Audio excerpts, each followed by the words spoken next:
ഭാഗ്യേച്ചി. ആ ആ രത്ന വിളിച്ചിരുന്നു. എന്തേ? പെണ്ണ് കാണാൻ വന്ന ആ ചെക്കന്റെ അമ്മാവൻ കുറച്ചു മുൻപ് ഗിരിയെ വിളിച്ചിരുന്നു. ഓഹോ, എന്നിട്ട്? അല്ല, പെണ്ണ് കാണൽ ചടങ്ങിൽ വെച്ച് സ്ത്രീധനത്തിന്റെ കാര്യമൊന്നും അവര് പറഞ്ഞില്ലായിരുന്നല്ലോ. ഇപ്പൊ എന്ത് പറ്റി?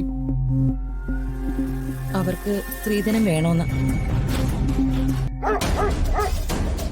ചെല്ലടാ പോ. ആ കാര്യം സ്വാഭാവികമല്ലേ. ഇക്കാലത്ത് ആരാ സ്ത്രീധനം ചോദിക്കാത്തത്? അവര് ചോദിച്ചില്ലെങ്കിൽ പോലും അത് കൊടുക്കാനുള്ള ബാധ്യത നമ്മള് പെൺവീട്ടുകാർക്കില്ലേ? അതൊക്കെ ശരി തന്നെയാ. എന്നാലും പിന്നെന്താ ഒരു എന്നാലും?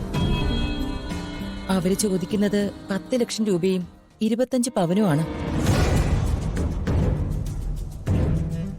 ഗിരിയെ കൊണ്ട് കൂട്ടിയാ കൂടുന്നതാണോ ഇത്? ആകെ ആ പലചരക്ക് കടയിൽ നിന്ന് കിട്ടുന്ന വരുമാനം മാത്രമല്ലേ ഉള്ളൂ അവന്. അല്ല, അവരിങ്ങോട്ട് ചോദിച്ച സ്ഥിതിക്ക് അത് കൊടുക്കാതെ തരവില്ലല്ലോ. ആ കൊടുക്കണം. പക്ഷേ ഗിരി അതെങ്ങനെ കൊടുക്കും? അതാ രത്നയുടെ സങ്കടം. കേട്ടപ്പോ ആ വിഷമം എനിക്കുണ്ട്. ഇത് പറയാനായി ഗിരി ഇങ്ങോട്ട് വരാനിരുന്നതാ. പിള്ളേരാ അവനോട് രാത്രി പോകണ്ടെന്ന് പറഞ്ഞത്. ഗിരിയുടെ സ്വഭാവത്തിന് അവൻ പപ്പേടിനോട് സഹായമൊന്നും ചോദിക്കാൻ സാധ്യതയില്ല. എന്നാലും നമ്മൾ അവനെ സഹായിക്കണം.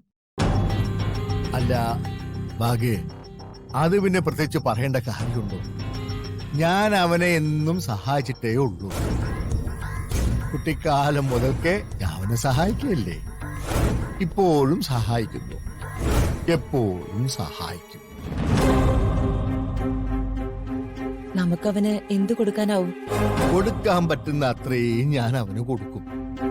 പിന്നെ എന്തു കൊടുക്കാൻ പറ്റുമെന്ന് ചോദിച്ചാ അതിപ്പോ എങ്ങനെയാ പറയാൻ പറ്റുക?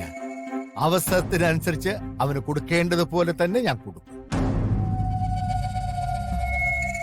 എന്നാലും പറഞ്ഞല്ലോ, കൊടുക്കേണ്ടതുപോലെ കൊടുക്കും. ചെല്ലേ. ആ